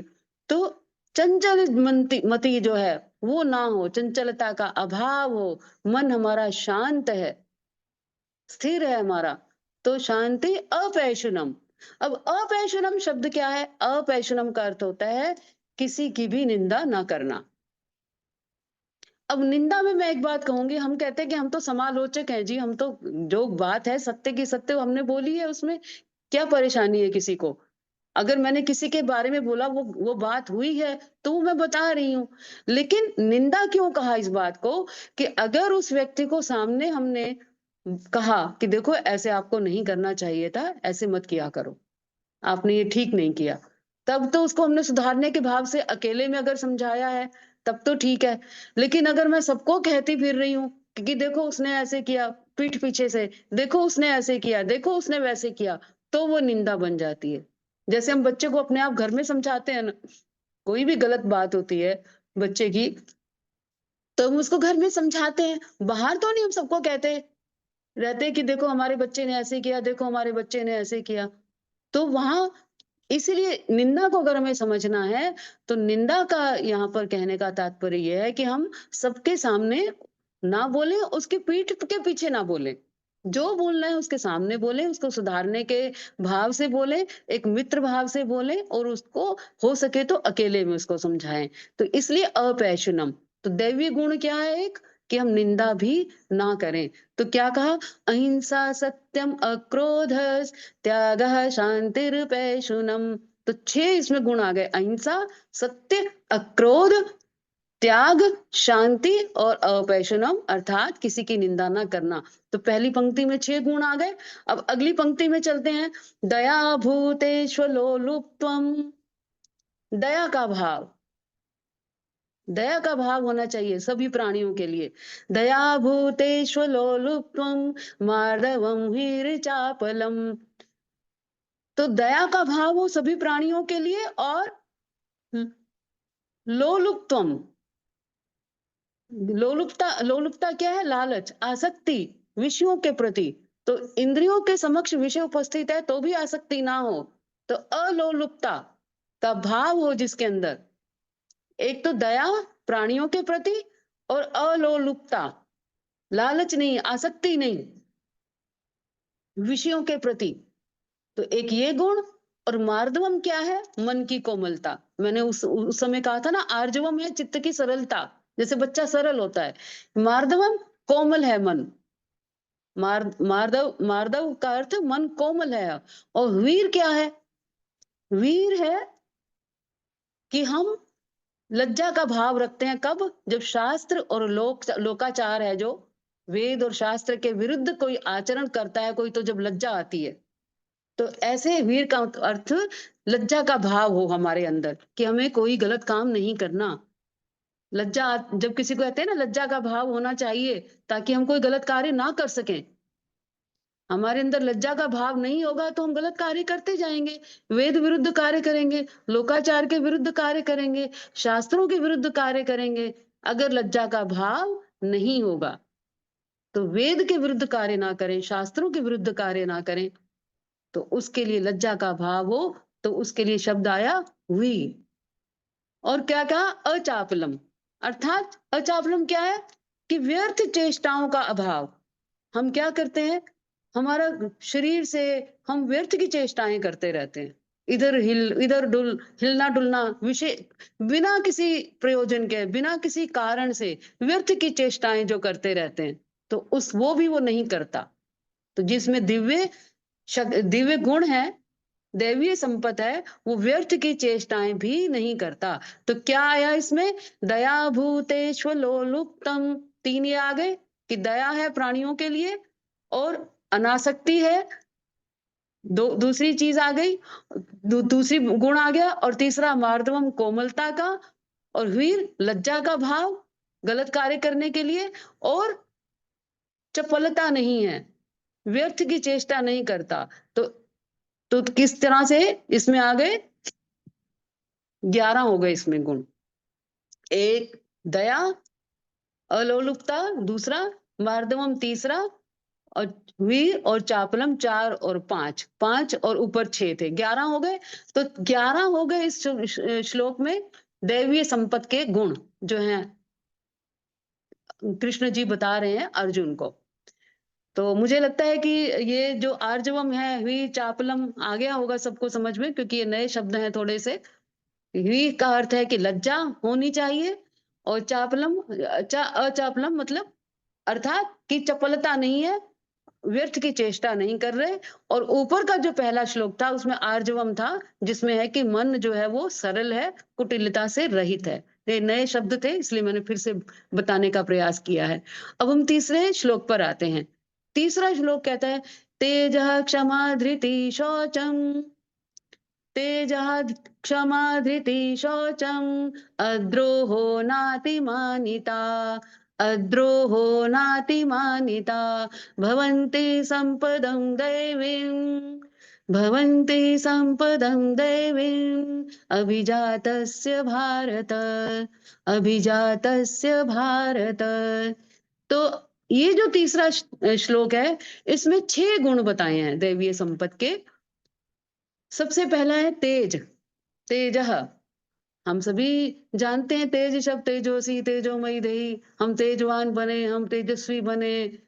तो जो हमारी शक्तियां हैं, हम उसको संग्रहित करके, अपने इंद्रियों का संयम करके, ऊर्ध्वरेता बन के, कहते हैं ललाट पर तेज चमक रहा है, जिसकी इंद्रियों का संयम होता है, ब्रह्मचर्य का पालन करता है, तो उसके लिए कहते हैं तेजस्वी होता है। तो तेजवान बने और क्षमाशील बने। कहते हैं क्षमा अगर आ जाए किसी के अंदर, तो आधी तो उसके मन की बीमारियां वो कम हो जाती हैं। क्योंकि जब तक हम क्षमा नहीं करते, हम पाले रहते हैं दूसरे के किए हुए कार्य को, तो वो हमें दुख देते रहते हैं। तो क्षमा और धृति, धैर्य, और शौचम, शौच कहते हैं पवित्रता को, आंतरिक और बाह्य पवित्रता, शौच। और इसी शौच से ही क्या हमें उपलब्ध होता है? जब आंतरिक और बाह्य शुचिता को हम अपनाते हैं तो सत्व शुद्धि मिलती है। जो पहले श्लोक में सत्व शुद्धि कहा, सत्व योग दर्शन में भी कहा सत्व शुद्धि सौमनस्य। तो सत्व शुद्धि और सौम्यता प्राप्त होती है जब हम शुचिता को अपनाते हैं। तो इस तरह से शौच को अपना के जो रखते हैं, जो स्वच्छता रखते हैं, मन की और शरीर की जो स्वच्छता रखते हैं, तो तेजः क्षमा धृति शौचम, 4 आ गए ये। अद्रोहो नातिमानिता, तो अद्रोह क्या है?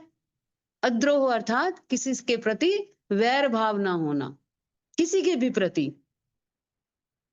और हम कहते हैं ना राजद्रोह, कि राष्ट्र के प्रति जो अपराध करते हैं, हम द्रोह करते हैं। ऐसे भी कहते हैं ना कि राजद्रोह, कि विश्वासघात किया किसी ने। तो इस तरह से द्रोह जो है वो नहीं करता, जो अद्रोह, किसी के प्रति कोई वैर भाव नहीं है, कोई द्रोह का भाव नहीं है, कोई द्वेष का भाव नहीं है। और नातिमानिता, न अतिमानिता, तो नातिमानिता क्या है? अपने में पूज्यता के अभिमान का अभाव, कि जो अपनी पूजा, जिसको लगता है कि मेरा सम्मान हो, अपने में पूज्यता के अभिमान का अभाव है उसके अंदर।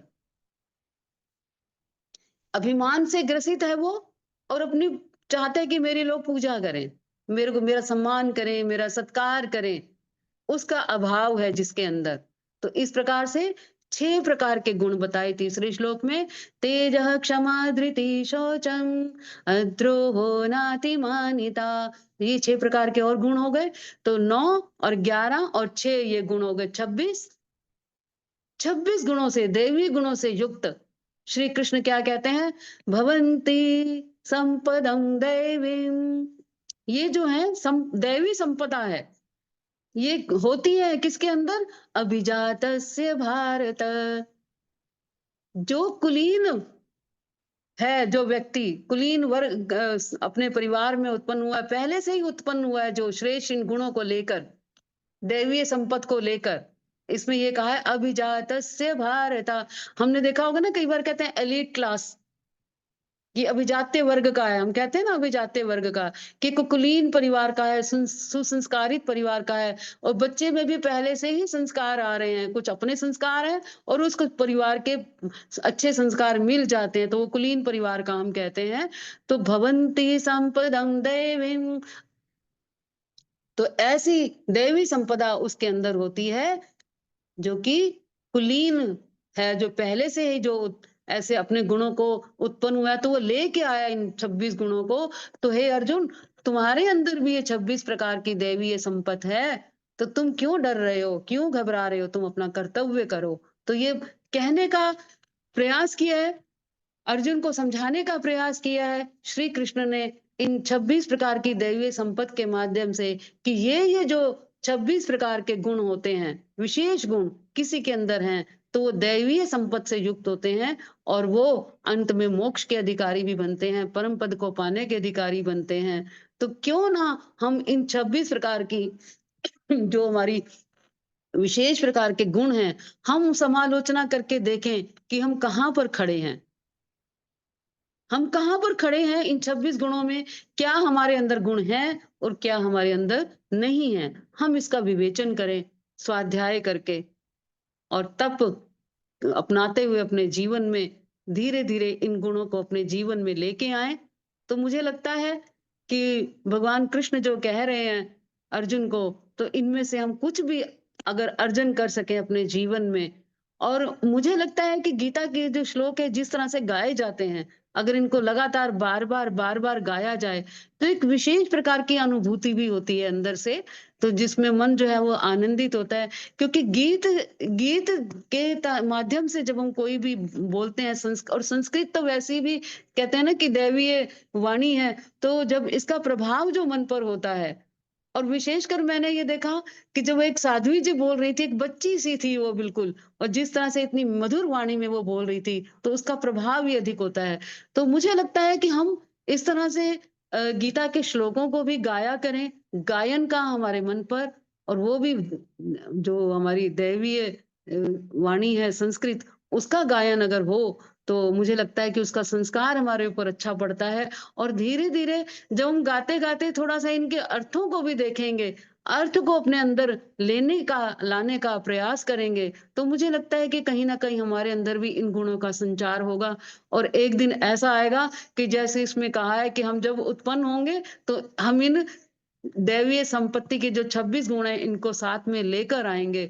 और जब पैदा होने के बाद, उत्पन्न होने के बाद, हमारे जन्म के बाद ही अगर हम पहले से ही सुसज्जित होंगे इन दैवीय गुणों से, तो आगे हमारे लिए मार्ग प्रशस्त हो जाएगा। महर्षि दयानंद को देख लें तो उनके अंदर भी ये सारे दैवीय गुण पहले से ही थे। तो जितने भी महापुरुष हुए हैं, जितने भी महान आत्माएं हुई हैं, उनके अंदर दैवीय गुण पहले से ही थे।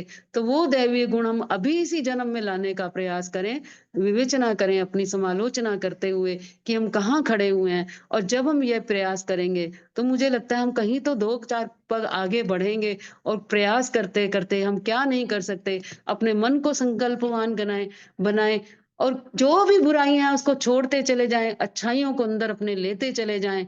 तो एक दिन ऐसा आएगा कि लोग हमारा भी उदाहरण दे सकेंगे कि देखिए वो भी तो ऐसे हैं, वो जब ऐसे कर सकते हैं तो हम क्यों नहीं कर सकते।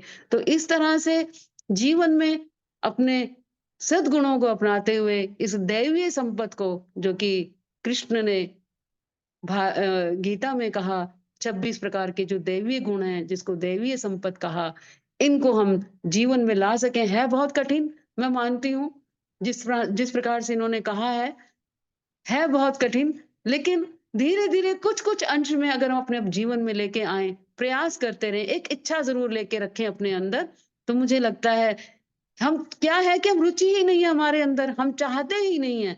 एक चाहना पहले पैदा करें कि हमारे अंदर ये गुण आए, तो धीरे धीरे हम शायद उस ईश्वर की कृपा भी मिलेगी। एक हम पुरुषार्थ करें और ईश्वर की कृपा भी मिले, तो शायद हम अपने जीवन को सुसंस्कारित कर सकेंगे, इस दैवीय संपत्ति से अपने को युक्त कर सकेंगे। और जो हमारा परम पद है, उस मोक्ष को पाने का, ईश्वर को पाने का, उस लक्ष्य को हम शायद प्राप्त कर पाने में समर्थ हो सकेंगे। तो मेरा समय हो गया है, मैं अपनी वाणी को विराम देती हूँ। आशा करती हूँ कि आप सभी को ये विषय अच्छा लगा होगा। तो फिर कभी जब कहेंगे आप, तो मैं फिर उपस्थित होंगी आपके समक्ष। तो बहुत बहुत आपका धन्यवाद।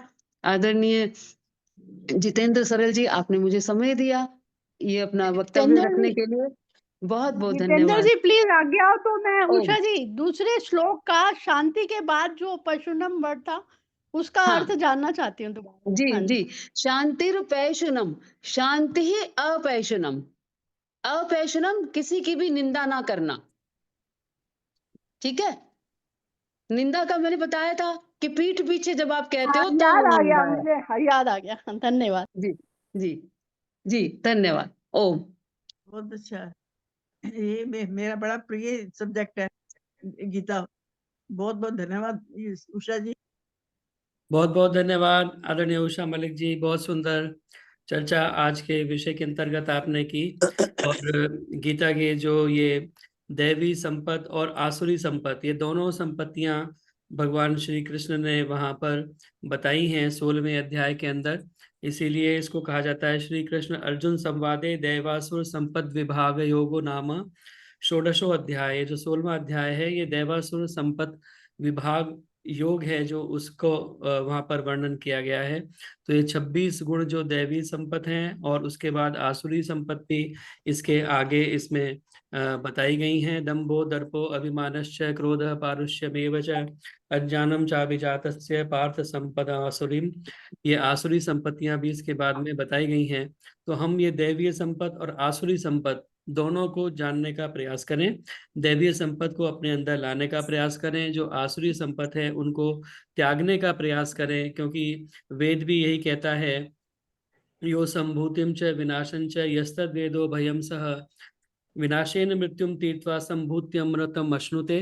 तो हम जो विद्यांच अविद्यांच सब जानने का प्रयास करें कि क्या हमारे लिए हितकर है, क्या हमें छोड़ना है। और इसीलिए वेद भी जो है वो दोनों बातें हमें बताता है कि क्या हमें अपनाना है और क्या हमें छोड़ना है, विधि क्या है और निषेध क्या है। तो इसीलिए आइए इन सभी गुणों को जान करके अपने अंदर उतारने का प्रयास करें। बहुत सरल भाषा में, मुझे लगता है आदरणीय उषा मलिक जी ने इससे सरल और क्या बताया जा सकता है। उन्होंने बहुत सरलता से, बहुत सरल करके जो शब्द है, एक एक गुण है, उसको अच्छे से हमें समझाने का प्रयास किया। तो बहुत बहुत धन्यवाद इस सुंदर विषय को हमारे मध्य में रखने के लिए, और इन सभी जो दैवीय संपत्ति हैं उनको हमारे मध्य में आपने विस्तार से समझाया, बहुत बहुत धन्यवाद। और आगे भी हम प्रयास करेंगे, जैसा वो कह रही थी कि मैं समय दूंगी। अब तो आप जर्मनी जा रही हैं 25 को, तो देखें कितना समय वहां पर मिल पाता है, तो प्रयास करेंगे उन्हें आपका श्रवण कर सकें। बहुत बहुत धन्यवाद कार्यक्रम के साथ जुड़ने के लिए और इतनी सुंदर चर्चा को रखने के लिए। आइए आगे बढ़ते हुए, मेरी प्रार्थना, हमारे मध्य में आदरणीय मैडम उषा चित्कारा जी उपस्थित हैं और आज के इस पूरे कार्यक्रम को वो समराइज करेंगे और आप सभी का धन्यवाद ज्ञापन करेंगे, अपना आशीर्वाद भी देंगे। आदरणीय मैडम उषा चित्कारा जी। सभी को सादर नमस्ते। Am I audible? हाँ जी, यस। आज तो प्रिय बहन उषा मलिक जी ने 26 गुणों की दैवीय संपत्ति से हम सबको एनरिच करने का प्रण ले लिया। शायद बहुत सुंदर तरीके से उन्होंने हमें 26 गुणों की व्याख्या बताई, लेकिन प्रॉब्लम यहाँ ये है कि हम एक भी गुण तो धारण कर लें पहले, तो 26 हो जाएंगे, तो फिर तो पता नहीं हम कितने महान रिच हो जाएंगे। तो मुझे सांख्य दर्शन के 2 शब्द याद आ रहे हैं। बहनों ने बहुत सुंदर भजन बोले, एक के बाद एक ऋषि के, और वैसे भी बहुत सुंदर विचार। मुझे नाम बहुत सारी बहनों के आते हैं, बहुत सारी बहनों के नहीं भी आते, तो मैं मतलब उनका तहे दिल से धन्यवाद करती हूँ कि इतने सुंदर वो ऋषि की प्रशंसा और फिर उसी में ईश्वर स्तुति, प्रार्थना, उपासना सारे भजन मिले हुए थे और उसमें एकदम डूब के, जैसे कि अभी पीछे जितेंद्र जी ने एक भजन गाया कि चल उस नगरी में चल जहाँ पे मतलब हरि का भजन हो। मैंने पूरा तो नहीं सुन पाई क्योंकि आई was away to attend some marriage. When I came back, I had a slip fall. I had to go for CAT scanning. I was taken to emergency and I am still down with viral, therefore wearing so many warm clothes, and I was running fever as well, down with viral, but I couldn't afford to miss this satsang. तो मैंने सोचा कि मैं मतलब सुना है मैंने पूरा, और फिर मैं अब उठ के भी बैठ गई हूँ। तो ये जो दैवीय संपत्ति इन्होंने बताई, मुझे सांख्य दर्शन के 2 शब्द याद आते हैं जो कि उन्होंने 4थे अध्याय में लिखे हुए हैं कपिल ऋषि ने। ए हेयम एंड हानम। हेयम इज त्याजे, छोड़ देने लायक। हानम इज उपादेय, ग्रहण करने लायक। तो इन 26 गुणों को अगर मैं फिर सम अप कर दूं, एक और छोटी सी वो कैप्सूल बना दूं खोल के, फिर उसको 26 आप निकाल लीजिए, तो मैं ये 2 वर्ड यूज करूंगी, हेयम एंड हानम, कि जो चीज छोड़ने लायक है, त्याज्य है, उसको हम छोड़ दें। छोड़ दें, थोड़ा थोड़ा नहीं, छोड़ दें का मतलब छोड़ दें, छोड़ दिया तो छोड़ दिया। तभी वो सांख्य दर्शन क्या है? सांख्य दर्शन इज अ वे टू मुक्ति, अ way to Vivek, a way to ज्ञान। विवेक का मतलब यहाँ मुक्ति से है। मुक्ति कैसे? मुक्ति से मतलब विरक्ति है। तो यहाँ भी भगवान कृष्ण ने अर्जुन को जो उपदेश दिया, वो विरक्त भाव से दिया, भाई तू अपना कर्म कर। कहते कर्म क्या है? आपके विचार ही आपके कर्म हैं। अगर हमारे विचार शुद्ध नहीं है तो हमारे कर्म भी वैसे ही होंगे। तो हम अपने विचारों को कंट्रोल करें, अपने विचारों को आर्ष ग्रंथों के हिसाब से बनाएं। और फिर इन्होंने इस बात पे जोर दिया कि अग्निहोत्र, अग्निहोत्र का मतलब सिर्फ देव यज्ञ नहीं है। इन्होंने बताया कि हम जो सुबह करते हैं देव यज्ञ, अग्निहोत्र से मतलब 5 महायज्ञ हैं जो कि हमें ऋषि दयानंद ने बताई। 5 महायज्ञ विधि, वो 5 यज्ञ करने हर गृहस्थी को, हर प्राणी को, हर मानव को बहुत जरूरी है। सिर्फ स्वाहा करना, आहुति देना तो देव यज्ञ है, लेकिन किसी की भलाई करना, किसी के बारे में अच्छा सोचना, किसी की निंदा ना करना, अपनी जुबान पे कंट्रोल करना। कंट्रोल करने के लिए बातें तो वही हैं अच्छी अच्छी, वर्ड्स अलग अलग हो जाते हैं। अगर उन वर्ड्स को फिर से मैं समराइज कर दूं, तो मैं फिर से अपना वो इंग्लिश का कपलेट बोलूंगी, self knowledge, self discipline, self control, these 3 things lead a person to sovereign heights. Sovereign is kingly, तो हम किंग ऑफ किंग्स बन सकते हैं, उससे बड़ा कोई नहीं होता। और किंग ऑफ किंग्स जो हो गए, अगर सेल्फ डिसिप्लिन आ गया तो हेयम हम त्याजे चीजों को त्याग ही देंगे, और हानम और उपादेय जो धारण करने योग्य चीजें हैं उनको हम धारण करेंगे। अब लोग ये समझते हैं कि इसका मतलब सीधा कहते हैं जी हमारा तो मन नहीं लगता, हम ध्यान में बैठते हैं। तो भाई मन लगना सबसे पहला स्टेप नहीं है, उसके लिए यम और नियमों का पालन करना है। यम नियम जब तक फॉलो नहीं होंगे तब से ध्यान धारणा समाधि तक हम नहीं पहुंच सकते। तो ध्यान तब लगेगा, मन तब लगेगा अगर हम यम और नियमों का पालन करते हैं। तो बहुत सारे लोगों से मेरी बात होती है, कहते हैं भाई हम तो बिल्कुल जैसे ही बैठते हैं हमारा ध्यान पता ही नहीं कहाँ चला जाता है। ठीक बात है, चला जाता है, वो इसलिए क्योंकि अभी हमें उषा मलिक जी ने भी बताया, शुचि बहुत जरूरत है।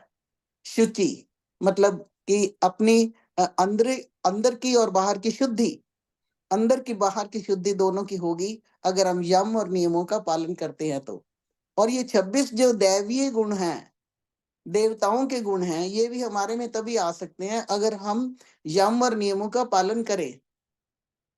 तभी तो हम अपनी जुबान पर कंट्रोल कर सकेंगे, गंदा नहीं बोलेंगे। भजन में भी हम बोलते हैं कि हे भगवान हमें ऐसी वाणी दो कि हम सभी से प्रेम कर सके, हमें ऐसी मीठी जुबान दो कि हम सभी को अपना सकें, सभी को अपना बना सकें। सभी को अपना कैसे बनाएंगे? अगर हम उनके अवगुणों की तरफ ना देख के गुणों की तरफ देख के अच्छी बात बताने का प्रयास करें, अच्छी बात सीखने का प्रयास करें। तो ये है तप। इन्होंने बताया कि ये भी तप है। तो ये दैवीय गुण परमात्मा करे कि हमारे में आए और हम हेयम और हानम ये दो शब्दों को गांठ बांध कर रख लें। ये त्याज्य करने योग्य चीज है, निंदा करनी त्याग दें। किसी ने बुराई की है तो जस्ट लीव इट, उसको सिखा दे अलग में। जैसे उन्होंने बताया अगर अलग में कोई सुनता है तो नहीं सुनता तो लीव इट, उसको मतलब these are small stuffs not to be given importance, they are just to be ignored. Let small things go and big things enter our mind and hearts, and हम त्याजनीय चीजों को त्याग सकें और हानम अच्छी चीजों का उपादेय अपने अंदर डाल सकें, धारण कर सके। धीरे धीरे धीरे धीरे धीरे धीरे करके हमारे अंदर मिठास बढ़ेगी। जैसे ही हमारे अंदर मिठास बढ़ेगी हमारे अंदर शांति बढ़ेगी, शांति से हमारे अंदर सहनशीलता आएगी, सहनशीलता से जो द्रोह की भावना है वो खत्म हो जाएगी। द्रोह तो हर जगह चल रहा है, घर में भी चल रहा है, समाज में भी चल रहा है, राष्ट्र में भी चल रहा है। आजकल के हालात और हावी हुए पड़े हैं। तो ये द्रोह तभी खत्म होगा अगर हम मैत्री भाव रखेंगे। तो यहाँ तो बड़ा मुश्किल है कि मतलब कोई किसी को काफिर कह देता है, कोई कुछ कह देता है, जुबान पर कंट्रोल ही नहीं है, चॉइस ऑफ वर्ड्स ही नहीं है। क्यों नहीं है? क्योंकि विचार ठीक नहीं है। जैसे विचार होंगे वैसे कर्म होंगे। तो हम अपने विचारों को शुद्ध करें। This is high time and this is high age कि हम अभी से सोचना शुरू करें। अभी जल्दी नहीं है, बहुत देर है, but it's never too late. It's always, there is always time to mend. तो हम ये सब दिमाग में रखकर अपने आप को सुधारने की कोशिश करें, इस दैवीय संपत्ति को हम अपनाएं। ये जो इन्होंने 3 श्लोक पढ़े, 9 गुण, 11 गुण और 6 गुण मिला के 26 गुण बता दिए। तो 26 गुणों का हम हानम उपादेय धारण करने का प्रयत्न करें। और उनको उन्होंने फिर विस्तार से बताया कि कैसे अहिंसा, सत्य, क्रोध, शांति, मीठा बोलना, दया का भाव, लालच ना करना, आसक्ति ना रखना। लालच ना रखना मतलब आसक्ति ना रखना किसी से, और कोमल मन को रखें। कोमल मन का मतलब है दया की भावना, दया की भावना रखें। और गलत काम करने से हमें शर्म आनी चाहिए हमेशा। तो गलत काम में गलत बोलना, गलत विचार रखना। तो जैसे हमारे विचार होंगे वैसे ही हमारे कर्म होंगे। आओ हम विचारों को जरा शुद्ध करें। हवा को शुद्ध करने की कोशिश तो सरकार कर रही है, हम अपने विचारों को शुद्ध कर लें तो हवा भी शायद साथ साथ शुद्ध हो जाए। अभी तो काफी मुझे हवा ने काफी खराब किया है। तो anyway, I am thankful to God कि मैं बैठी हूँ, though I am running temperature. तो anyway, Jatinder ji, God bless you. बहुत सुंदर आपने ये सत्संग रचाया और मुझे भी उसमें टुबकी लगवा दी। और उषा जी का आई am thankful from the depth of my heart. सभी मैं अपनी बहनों का बहुत बहुत धन्यवाद करती हूँ, इतने सुंदर सत्संग रचाने के लिए, इतना सुंदर भजन बोलने के लिए जिसमें ईश्वर स्तुति, प्रार्थना, उपासना सभी समिहित है। इसी के साथ मैं सबका पुनः धन्यवाद करती हूँ और प्रार्थना करती हूँ कि हम सम श्रुतेन गमे मही मां श्रुतेन विरादशी। अग्नाया ही वीते गृणानुह विदाते निहोता सत्सिव ऋषि कि हे भगवान, हमने अपने मन रूपी सिंहासन को साफ कर लिया है, शुद्ध कर लिया है।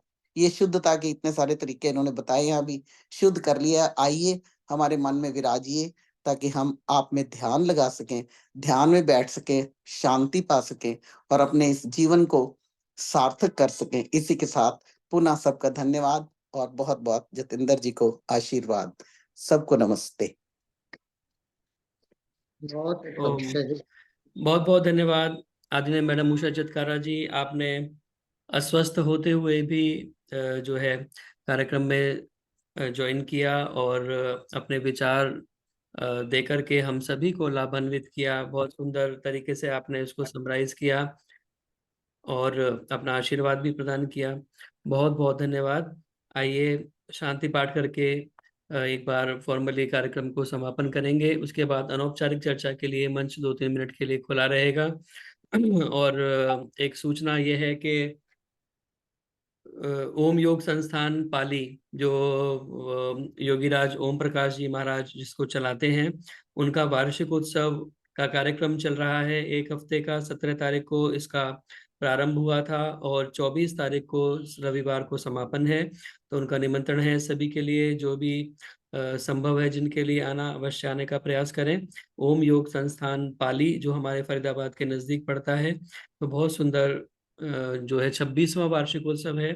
25वें वार्षिकोत्सव में स्वामी रामदेव जी महाराज आए थे और 24वें में मुख्यमंत्री मनोहर लाल खट्टर जी वहां पर आए थे। तो बहुत सुंदर आश्रम उन्होंने बनाया हुआ है, बहुत सारी गतिविधियां वहां पर चलती हैं। तो उसमें भी आप अधिक से अधिक संख्या में उपस्थित होने का प्रयास करें।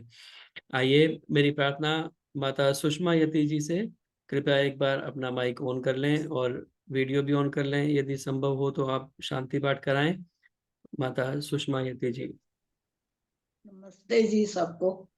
वीडियो भी ऑन कर लें। जितेंद्र जी को आशीर्वाद। मैंने भजन भी आपके सुने, बहुत सुंदर भजन आपने बोले और अभी जो कार्यक्रम बहुत बढ़िया था। अब शांति पाठ करते हैं। बंद हो गया? नहीं, वीडियो बंद है, वीडियो ऑन कर लीजिए, आवाज तो आ रही है। अच्छा, जो मैंने भेजा है उसको ओके कर दीजिए, तो उसी से भी हो जाएगा।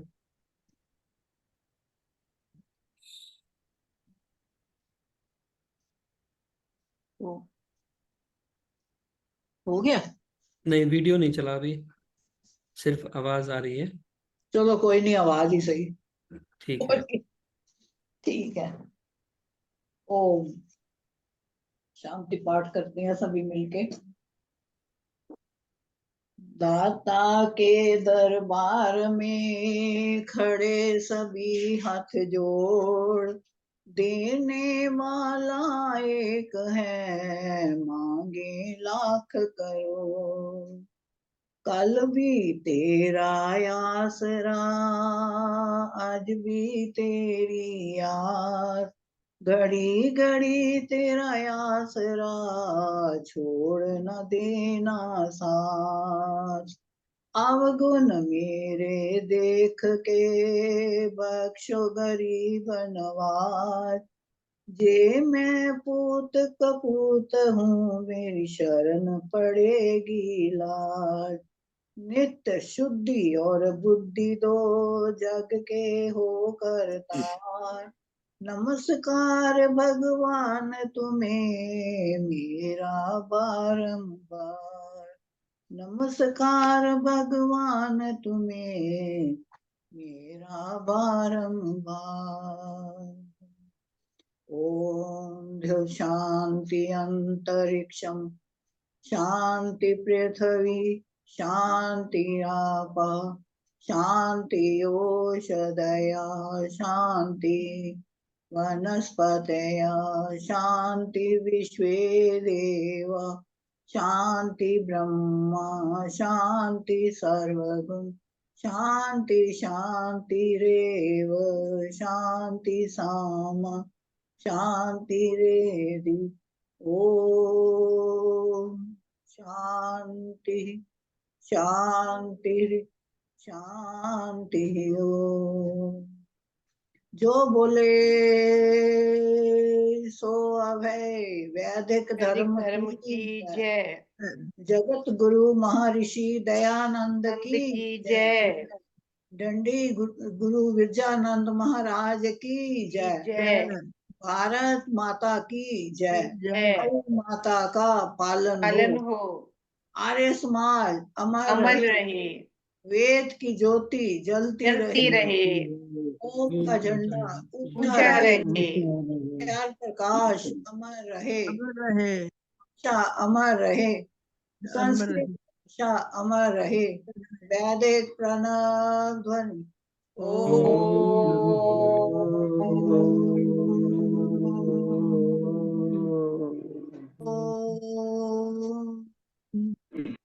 वैदिक अभिवादन। सभी को सादर सभी को नमस्ते। सादर नमस्ते।